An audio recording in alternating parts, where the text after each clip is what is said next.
ऊष्मा का मापन जो है किस प्रकार से किया जाता है, तो देखिए, है ना, ऊष्मा, तो ऊष्मा को हम क्या जानते हैं, हम जानते हैं कि ऊष्मा जो एक प्रकार की क्या है, ऊर्जा है ना, ऊष्मा क्या एक प्रकार की क्या है, ऊर्जा है। और ऊष्मा के कारण से ही कोई भी वस्तु क्या होती है, वो जो है हमको गर्म या फिर ठंडी जो है क्या होती है, महसूस होती है, ठीक है ना। तो ऊष्मा के कारण से ही जो है, ऊष्मा के प्रभाव से ही क्या होता है, कोई भी वस्तु जो है उसमें जो है ताप में क्या होती है, वृद्धि होती है। तो इसी गुण को आधार मान करके क्या किया जाता है, जो ऊष्मा है उनका जो है मापन किया जाता है। ताप में, है ना, जो ताप में जो वृद्धि होती है, तो यही जो गुण है ना, इसी के आधार पर क्या किया जाता है, ऊष्मा का जो है मापन किया जाता है। तो ऊष्मा जो है ऊर्जा का एक रूप है, ठीक है ना। तो ऊष्मा का माप जो है मात्रक, ऐसा ही मात्रक क्या होता है, एक तो होता है ऊष्मा का मात्रक जो होता है वो होता है जूल। क्या होता है, जूल। समझ में आ रहा है। इसके अलावा जो है जूल होता है, और इसका और अन्य मात्रक जो है जैसे कि कैलोरी है और किलो कैलोरी भी है। समझ में आ रहा है। तो देखिए, ऊष्मा का मापन जो है किस प्रकार से किया जाता है, एक कैलोरी क्या होता है ना, तो एक कैलोरी ऊष्मा का वह परिमाण है जो 1 ग्राम जल के ताप में 1 सेंटीग्रेड की वृद्धि कर दे, है ना। मतलब 1 किलो कैलोरी, है ना, 1 किलो कैलोरी जो है वो क्या होता है, 1 किलो कैलोरी ऊष्मा जो होती है वो किसके बराबर होती है, तो वो जो है एक कैलोरी ऊष्मा जो है, ऊष्मा का जो है वह परिणाम है जो 1 ग्राम जल के ताप में 1 सेंटीग्रेड की वृद्धि कर दे। मतलब कुल मिलाकर के देखा जाए तो 1 कैलोरी ऊष्मा आप 1 कैलोरी ऊष्मा जो है किसको बोलोगे, मतलब 1 ग्राम में यदि आप जल लेते हैं, मान लीजिए कटोरी में जो है 1 ग्राम क्या ले लिए, जल ले लिए, तो इस 1 ग्राम जल का ताप जो है 1 सेंटीग्रेड बढ़ाने के लिए जितनी ऊष्मा की आवश्यकता होगी उसे ही हम क्या बोलेंगे, 1 किलो कैलोरी, 1 कैलोरी ऊष्मा बोलेंगे, ठीक है, किलो कैलोरी नहीं, 1 कैलोरी ऊष्मा बोलेंगे। समझ में आया। तो 1 कैलोरी बराबर कितना होता है, 4.186 जूल होता है। समझ में आया, ये हो गया। और 1000 कैलोरी बराबर होता है 1 किलो कैलोरी। समझ गए। ओके, यहाँ पर देखिए एक बार और परिभाषा दिया हुआ है, उसके बाद का 1 किलो कैलोरी की परिभाषा दिया हुआ है। 1 किलो कैलोरी ऊष्मा का वह परिमाण है जो 1 किलोग्राम जल का ताप 1 सेंटीग्रेड बढ़ाने के लिए आवश्यक होता है। मतलब जो है यदि हम 1 किलो कैलोरी की बात करें, 1 किलो कैलोरी, है ना, 1 किलो, यहाँ पर ऐसा लिख लेते हैं ना, 1 किलो कैलोरी, 1 किलो जो है कैलोरी जो है ना, 1 कैलोरी जो ऊष्मा जो होती है 1 किलो कैलोरी, ठीक है ना, 1 किलो कैलोरी जो ऊष्मा जो होती है वो 1 किलो कैलोरी ऊष्मा जो है ऊष्मा का वह परिमाण है ना, जो क्या करता है, जो 1 किलोग्राम जल का, मतलब 1 किलोग्राम आप क्या करेंगे, जल जो लेंगे उसका ताप जो है उसको 1 सेंटीग्रेड बढ़ाने के लिए जो है जितनी आवश्यकता होगी ऊष्मा की, है ना, उसे ही हम क्या बोलते हैं, 1 किलो कैलोरी ऊष्मा। समझ में आ गया, हो गया, है ना। एक बार और समझ लीजिए कि सबसे पहले समझते हैं 1 कैलोरी ऊष्मा को हम किससे मापते हैं, ऊष्मा को का जो मात्रक जो है वो जूल है, और ऊष्मा को हम कैलोरी से मापते हैं, ठीक है ना, कैलोरी और किलो कैलोरी। तो यदि हम 1 कैलोरी की बात करें तो 1 कैलोरी क्या होता है, तो 1 ग्राम जल, 1 ग्राम आप जल लेंगे, उसका ताप 1 सेंटीग्रेड बढ़ाने के लिए जितनी आवश्यकता होगी ऊष्मा की, उसको हम क्या बोलते हैं, 1 कैलोरी ऊष्मा बोलते हैं। समझ में आया। उसके बाद जो है 1 किलो कैलोरी हम ऊष्मा हम किसको बोलेंगे, तो 1 कैलोरी ऊष्मा जो है ऊष्मा का जो है वह परिमाण है जो 1 किलोग्राम जल लेंगे ना, 1 किलोग्राम जल, तो उसका ताप 1 सेंटीग्रेड बढ़ाने के लिए जितनी हमको आवश्यकता होगी ऊष्मा की, उसको ही हम क्या बोलते हैं, 1 किलो कैलोरी। समझ में आया, ये समझ गए होंगे। अब उसके बाद हम आगे देखेंगे विशिष्ट ऊष्माधारिता। क्या देखेंगे, विशिष्ट ऊष्माधारिता, ठीक है ना। तो यहाँ पर देखिए विशिष्ट ऊष्माधारिता जो है, तो विशिष्ट ऊष्माधारिता क्या होती है ना, तो देखिए किसी वस्तु की ताप वृद्धि के लिए वस्तु द्वारा अवशोषित ऊष्मा जो है, अवशोषित ऊष्मा की मात्रा निर्भर करती है ना। मतलब जो है किसी भी वस्तु का जो है ताप वृद्धि के लिए जो है ना, ऊष्मा जो है किन किन चीज़ों पर जो है, मतलब ताप वृद्धि के लिए कोई वस्तु जो है, किसी वस्तु का हमको ताप में क्या करना है, वृद्धि करना है ना। तो ताप में वृद्धि करने के लिए हमको जो है किन किन चीज़ों पर निर्भर करती है उसके बारे में हम यहाँ पर जानेंगे। मतलब जो है किसी वस्तु को हम गर्म करना चाहते हैं, तो यदि हम किसी वस्तु को गर्म करना चाहते हैं तो गर्म करेंगे, तो गर्म तभी होगा जब वो ऊष्मा को क्या करेगा, अवशोषित करेगा। तो ऊष्मा को यदि वह अवशोषित करेगा तो वो जो है ऊष्मा अवशोषण के लिए जो है किन किन चीज़ों पर निर्भर करेगा, है ना, उसी चीज़ को हम क्या करेंगे यहाँ पर जानेंगे। तो पहली बात तो ये है कि वो किसी वस्तु के द्रव्यमान पर निर्भर करता है। किस पर निर्भर करता है, किसी वस्तु के द्रव्यमान पर निर्भर करता है। किसी वस्तु को हम गर्म करना चाहते हैं तो गर्म करने के लिए आवश्यक जो ऊष्मा जो है ना, वो जो है किसी वस्तु के द्रव्यमान पर निर्भर करता है। वस्तु का द्रव्यमान जितना अधिक होगा, निश्चित ताप वृद्धि के लिए उतनी ही अधिक ऊष्मा की आवश्यकता होगी। मतलब जो है मान लीजिए किसी वस्तु का वजन जो है, द्रव्यमान जो है 1 किलोग्राम है, तो 1 किलोग्राम के हिसाब से उनको जितनी ऊष्मा की आवश्यकता होगी गर्म करने के लिए। और यदि कोई वस्तु 2 किलोग्राम है तो 1 किलोग्राम से अधिक जो है उनको जो है ऊष्मा की आवश्यकता होगी गर्म करने के लिए। समझ में आ रहा है? मतलब जो है किसी वस्तु के द्रव्यमान पर क्या होता है, निर्भर करता है ना। किसी वस्तु मतलब जो है किसी वस्तु को अगर हम गर्म करना चाहते हैं, ठीक है ना, तो वस्तु की यदि हम गर्म करना चाहते हैं तो इसको गर्म करने के लिए जितनी ऊष्मा की आवश्यकता होगी, किसकी आवश्यकता होगी, ऊष्मा की, तो वो जो ऊष्मा की मात्रा जो है ना इस वस्तु के द्रव्यमान पर निर्भर करेगा गर्म करने के लिए। जितना ज़्यादा इसका द्रव्यमान होगा तो इसको गर्म करने के लिए उतनी ही अधिक क्या होगी, ऊष्मा की हमको आवश्यकता होगी। समझ में आया एक बात। दूसरी बात, ताप वृद्धि। वस्तु का ताप जितना अधिक बढ़ाया जाएगा उतनी अधिक ऊष्मा की आवश्यकता होगी। मतलब वस्तु को जो है आप जितना ज़्यादा गर्म करना चाहोगे तो उतना ही अधिक आपको क्या करना होगा, ऊष्मा जो है उनको देना पड़ेगा। समझ में आ रहा है? मतलब जितना ज़्यादा आप जो है इनका किसी भी वस्तु का ताप बढ़ाना चाहते हैं तो उतना ही अधिक जो है आपको जो है ऊष्मा की आवश्यकता पड़ेगी। ओके। और तीसरा जो होता है वो होता है वस्तु के पदार्थ की प्रकृति पर। तो अलग अलग जो पदार्थ होते हैं ना, तो समान द्रव्यमान के ताप में समान वृद्धि के लिए भिन्न भिन्न ऊष्मा की परिमाण की आवश्यकता होती है, पूर्णतः पदार्थ की प्रकृति पर निर्भर करता है। मतलब ये है कि तीसरा ये है कि किसी वस्तु का ताप बढ़ाने के लिए मतलब जो वस्तु द्वारा जो अवशोषित जो ऊष्मा की मात्रा जो होती है ना, वो जो है इस वस्तु के पदार्थ की प्रकृति पर भी निर्भर करता है। अलग अलग पदार्थ जो है यदि समान द्रव्यमान के भी हैं, मान लीजिए जैसे कि आप प्लास्टिक ले लिए, लोहा ले लिए, तो समान द्रव्यमान भी है अगर दोनों के, फिर भी जो है इनको गर्म करने के लिए जो है भिन्न भिन्न ऊष्मा की मात्रा की जो है क्या होगी, आवश्यकता होगी। क्योंकि दोनों की सबकी अलग अलग पदार्थ की प्रकृति जो है क्या होती है, अलग अलग होती है। तो पदार्थ की प्रकृति पर क्या करता है, निर्भर करता है। समझ में आया? अब ये हो गया। अब इसके बाद हम जानेंगे है ना। तो देखिए जैसे कि उदाहरण के रूप में यहाँ पर समझते हैं, जैसे धातु है और तेल है। तो ये जो अभी जो पढ़ रहे थे ना, किसी वस्तु को अलग अलग जो है गर्म करने के लिए कितनी ऊष्मा, मतलब किसी वस्तु के द्वारा अवशोषित ऊष्मा की जो मात्रा होती है वो किन किन चीज़ों पर निर्भर करती है। तो 3 चीज़ें देख लिए, द्रव्यमान पर, ताप वृद्धि है ना, और वस्तु पदार्थ की प्रकृति पर। अब यहाँ पर उदाहरण समझिए, जैसे कि धातु तेल पानी की तुलना में जल्दी गर्म हो जाते हैं, अर्थात समान ताप वृद्धि के लिए उन्हें पानी की तुलना में कम ऊष्मा की आवश्यकता होती है। पदार्थों के इस गुण की तुलना हम उनकी विशिष्ट ऊष्माधारिता द्वारा करते हैं। कहने का मतलब क्या है? कहने का मतलब ये है कि यहाँ पर समझिए, ध्यान समझिएगा, ठीक है। जैसे कि अब धातु, कोई लोहा है उसको गर्म करोगे, ठीक है ना, लोहा है या फिर और कोई भी धातु है, तांबा को आप गर्म करोगे, है ना। वैसे ही तेल को गर्म करोगे, किसको गर्म करोगे, तेल को गर्म करोगे, है ना। हम जो है कुछ बनाना रहता है तो हम क्या करते हैं, तेल को गर्म करते हैं। तो धातु, कोई धातु है या फिर तेल है, वो जो है पानी की तुलना में, है ना, पानी की तुलना में क्या हो जाते हैं, जल्दी गर्म हो जाते हैं। आपको पानी को गर्म करना है तो थोड़ा ज़्यादा टाइम लगेगा, और इसकी तुलना में यदि हम किसी धातु, मान लीजिए लोहा को है, तांबा को है, इसको गर्म करते हैं तो पानी की तुलना में वो जल्दी गर्म हो जाते हैं। समझ में आ रहा है ना। तो यहाँ तक समझ में आया।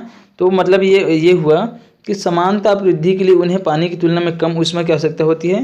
ये तो मैं समझा दिया हूँ, है ना। पदार्थों के इस गुण की तुलना हम उनकी विशिष्ट ऊष्माधारिता द्वारा करते हैं। मतलब पदार्थ जो होते हैं उनमें जो ये जो गुण जो होती है ना, उनकी तुलना जो है हम विशिष्ट ऊष्माधारिता द्वारा करते हैं। किसके द्वारा करते हैं, विशिष्ट ऊष्माधारिता। हमारा टॉपिक ही है ना यहाँ पर, विशिष्ट ऊष्माधारिता ही हमारी जो है यहाँ पर क्या है, टॉपिक है ना, हमारा टॉपिक है। तो उसी के आधार पर जो है यहाँ पर हम समझते हैं कि यदि धातु जो है पहले गर्म हो जाता है, तेल भी गर्म हो जाता है, तो पानी की तुलना में धातु और तेल कैसे जो है इतना जल्दी गर्म हो जाते हैं, और जबकि पानी जो है धातु और तेल की तुलना में थोड़ा लेट से जो है गर्म होते हैं, जल्दी गर्म नहीं होते हैं। तो इसके पीछे जो कारण है, विशिष्ट जो कारण जो है ना, ये जो गुण है, दोनों में अंतर जो है गुणों का, तो इसी गुण को जो है हम विशिष्ट ऊष्माधारिता के द्वारा ही क्या करते हैं, जानते हैं। समझ में आ रहा है। विशिष्ट ऊष्माधारिता के अनुसार ही जो है ये जो गुण है इसको हम समझने का प्रयास करते हैं। तो देखिए, किसी पदार्थ के 1 किलोग्राम का ताप 1 सेंटीग्रेड बढ़ाने के लिए आवश्यक ऊष्मा का परिमाण पदार्थ की विशिष्ट ऊष्माधारिता कहलाती है। मतलब मान के चलिए जो है आप 1 किलोग्राम लोहा को ले लिए। किसको ले लिए? 1 किलोग्राम लोहा को ले लिए। तो 1 किलोग्राम लोहा को ले लिए, तो इस 1 किलोग्राम लोहा का ताप अगर आप 1 सेंटीग्रेड बढ़ाना चाहते हैं, कितना बढ़ाना चाहते हैं? 1 सेंटीग्रेड बढ़ाना चाहते हैं, ठीक है ना। मतलब ये है कि मान लीजिए ये लोहा का ताप अभी मान लीजिए जितना भी है, मान के चलिए, मान लीजिए इसका ताप जो है 0 डिग्री सेंटीग्रेड है। कितना है? 0 डिग्री सेंटीग्रेड है। अब इस 1 किलोग्राम लोहा का ताप जो है आप 1 सेंटीग्रेड, 0 से 1 सेंटीग्रेड बढ़ाना चाहते हैं, तो इसके लिए आपको जितनी ऊष्मा की आवश्यकता होगी वही क्या कहलाएगा? इस लोहा का जो है विशिष्ट ऊष्माधारिता कहलाएगी। क्या कहलाएगी? विशिष्ट ऊष्माधारिता। समझ में आया ना। आप दूसरा कोई भी और दूसरा पदार्थ ले लीजिए, मान लीजिए पानी ले लीजिए। क्या ले लेंगे? पानी। तो पानी का जो है 1 किलोग्राम पानी लेंगे।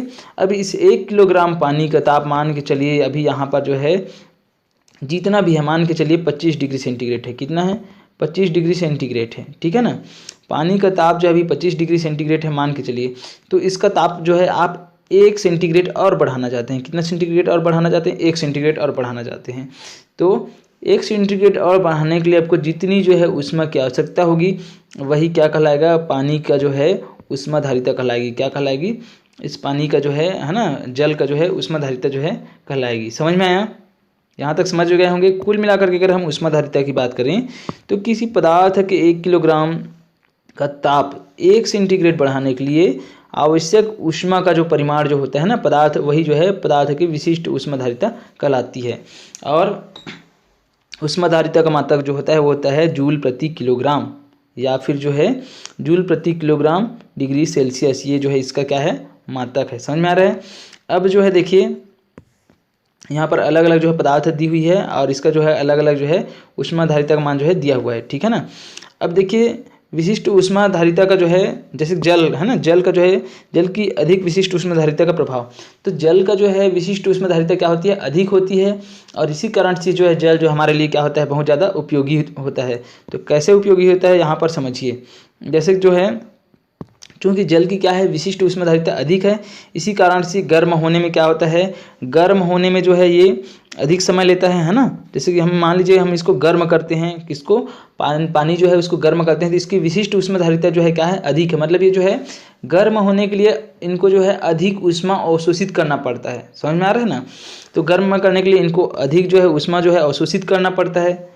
तो ये ठंडा भी होगा, तो जितना ऊष्मा अवशोषित, अधिक ऊष्मा अवशोषित किया रहेगा तो ठंडा होगा, तो वो जितना भी ऊष्मा अवशोषित किया रहेगा अधिक ऊष्मा अवशोषित कर लिया रहता है।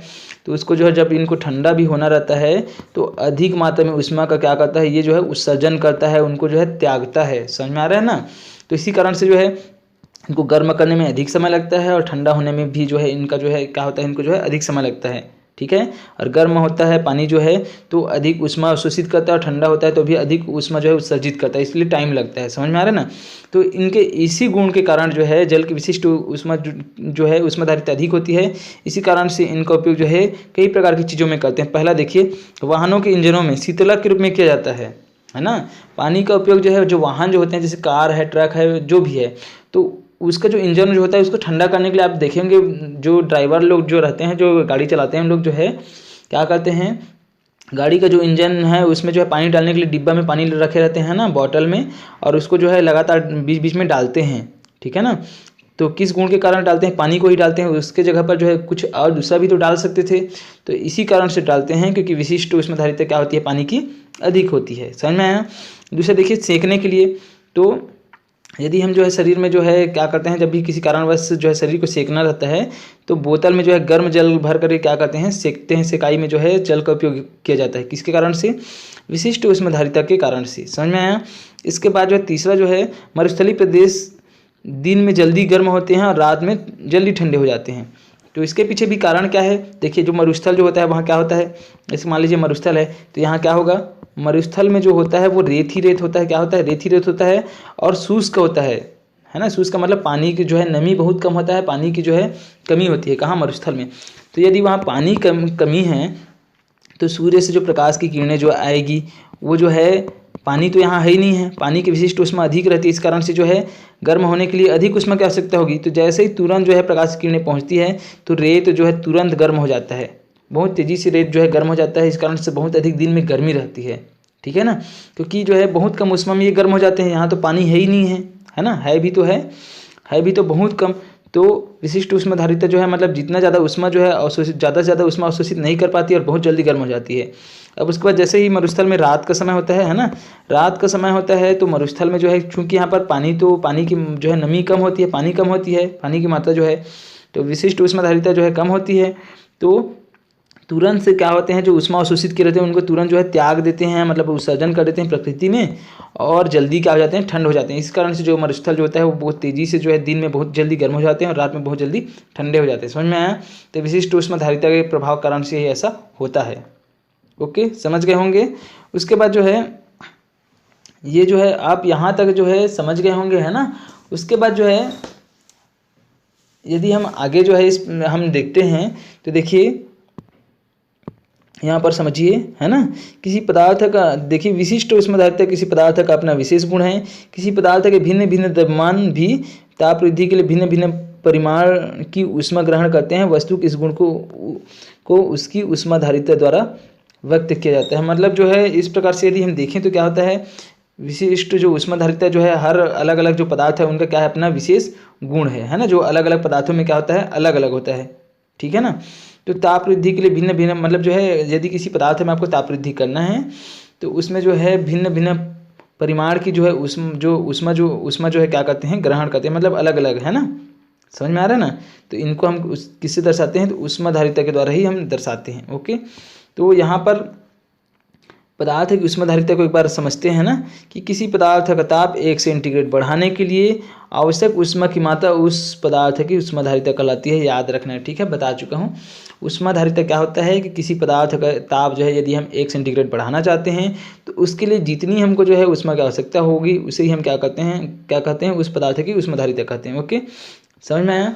तो ऊष्माधारिता का जो है जो मात्रक जो होता है ना, ऊष्माधारिता की जो मात्रक जो होती है वो होती है जूल प्रति सेंटीग्रेड। क्या होती है, जूल प्रति सेंटीग्रेड। समझ में आया, ये समझ गए होंगे।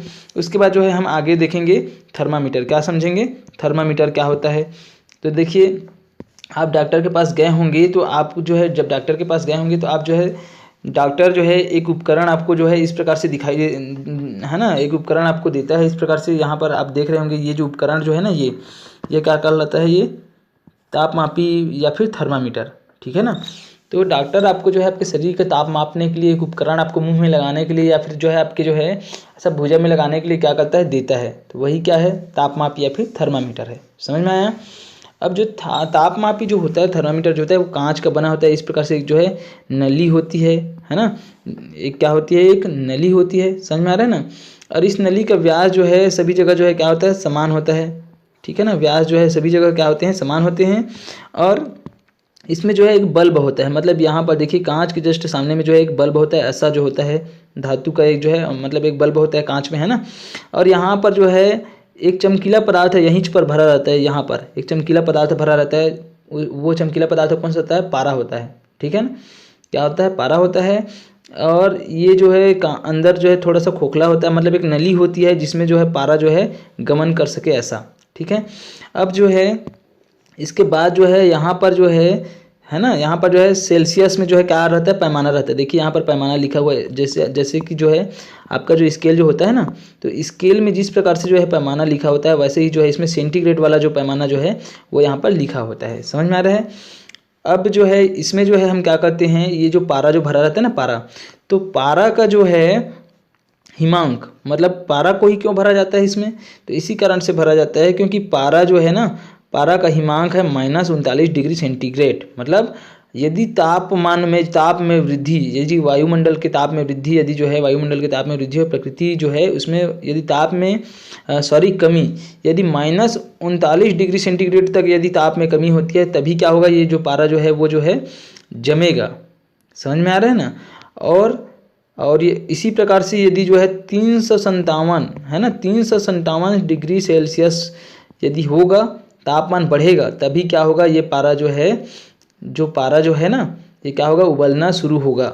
समझ में आ रहा है, मतलब गैस के रूप में परिवर्तित होगा। समझ में आ रहा है। तो इस प्रकार से इसका हिमांक जो है -39 डिग्री सेंटीग्रेड होता है और क्वथनांक जो है 357 डिग्री सेंटीग्रेड पर क्या होता है, ये उबलना शुरू होता है। इसी कारण से इसका उपयोग जो है पारा का उपयोग जो है किस में करते हैं, थर्मामीटर में करते हैं, क्योंकि ये हमेशा जो है क्या रहता है, द्रव अवस्था में पाया जाता है। किस अवस्था में पाया जाता है, द्रव अवस्था में। जबकि पारा क्या है, पारा जो है एक धातु है। क्या है, एक पारा जो है एक धातु है। बाकी आप धातु को देखते हैं ना, सोना चांदी तांबा दुनिया भर का जितना भी धातु देखते हैं, वो जो सब धातु जो है ठोस अवस्था में पाया जाता है। किस अवस्था में पाया जाता है, ठोस अवस्था में पाया जाता है। और जबकि पारा जो है द्रव अवस्था में रहता है, द्रव के रूप में। इसी कारण से इसका उपयोग जो है थर्मामीटर में किया जाता है। समझ में आया। जैसे ही क्या किया जाता है, इसको जो है आपके शरीर से जो है टच किया जाता है, किसको, आपके मुंह में या फिर जो है आपकी जो है जो भुजा जो होती है वहाँ पर बाँह में जो है जैसे ही लगाते हैं, तो ये जो पारा जो है ना, इनको जैसे ही ताप मिलता है तो ये जो है क्या होने लगता है, ये जो है ऊपर की ओर ऐसा चढ़ने लगता है। और इसी प्रकार से जो है हम क्या कर लेते हैं, ये जो पैमाना जो लिखा होता है सेल्सियस पैमाना, इसकी सहायता से जो है आपके शरीर का जो है ताप को जो है माप लिया जाता है। समझ में आया। ओके, ये आप समझ गए होंगे। तो ये मैं आपको बता दिया है ना। तो देखिए, ताप मापने का ऐसा ही मात्रक जो होता है वो जो होता है वो होता है डिग्री सेल्सियस होता है। ओके, और पारा का जो है, पारा जो है ना, पारा का उपयोग जो है इसमें किया जाता है। ठीक है, और पारा का उपयोग करने के पीछे जो है कारण क्या है, देख लीजिए एक बार, समझ लीजिए। और है ना, तो पहला जो कारण है कि पारा एक चमकीला और अपारदर्शी द्रव है, जिसके कारण कांच के बाहर इसे आसानी से देखा जा सकता है। तो इस कारण से देखते हैं तो ये पारा जो है हमको दिखा देता है, क्योंकि चमकीला भी है और ये जो है कांच के आर पार क्या होता है, दिखाई देता है। अपारदर्शी द्रव है ना, मतलब पारा के आर पार दिखाई नहीं देता। और ये चमकीला होने के कारण से जो है ये जो है कांच के आर पार जो है ये दिखता है। समझ में आ रहा है ना। उसके बाद जो है दूसरा है, यह कांच की दीवारों पर चिपकता नहीं है। जैसे पानी देखना, पानी का जो बूंद बूंद जो है क्या हो जाता है, यदि हम किसी चीज़ में भरे रहते हैं तो उसमें जो है साइड साइड में चिपक जाता है इस प्रकार से। लेकिन पारा कभी भी जो है चिपकता नहीं है कांच में। समझ में आ रहा है ना।